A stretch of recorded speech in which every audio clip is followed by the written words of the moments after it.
Guys, magluto tayo ng beef na may stoplight na gulay. Alam mo yung stoplight na gulay, yung bell pepper na red, yellow, and green. Ayan, nag-isa na tayo ng bawang. Isa muna natin yung ating bawang hanggang sa mag-brown. Lagay natin ang ating beef na marinated na slice into super nipis na pang slice lang guys para sa gulay.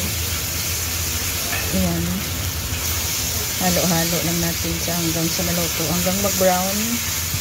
Yung okay na yung texture niya is malambot. Yung beef kasi half cook lang tayo guys, half cook. Gusto kasi nila half cook lang hanggang sa maluto na siya, yung medyo dry na siya. Ayan, luto na siya. Ilagay na natin yung ating celery. Ang una natin ilalagay guys, kasi halo natin yung celery. Yung celery natin ay na-i-blanch ko na yan siya, kaya ready to cook na rin. Mabilis na lang din yan guys natin lutuin. 3 minutes lang guys ang gulay natin kasi half cook lang tayo. Ayan, halo lang natin siya hanggang mag-mix na lang ang lasa niya, kasi marinated na yung beef natin. Yun natin sinagdan ng pang ingredients para ano iba.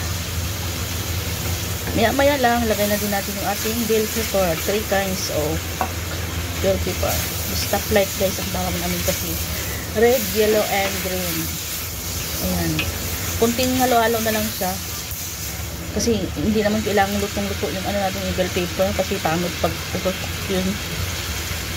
Yan, lagyan lang natin ng oyster sauce, tapos wala na, kasi complete marinated na po yung beef natin kanina. Half hour natin bago siya igisa. Ganyan lang, tapos luto na siya maya tama lang siya, yung crunchy siya, crunchy. Ayan, pwede na siyang hanguin. Yan, ilagay na natin sa ating lagayan. Pagkatapos niyan, kakain na. Pangit din siya pag lumamig, kailangan kainin natin siya ng mainit. Yan lang guys, thank you so much for watching. Bye, salamat sa support ninyo lahat. Thank you so much.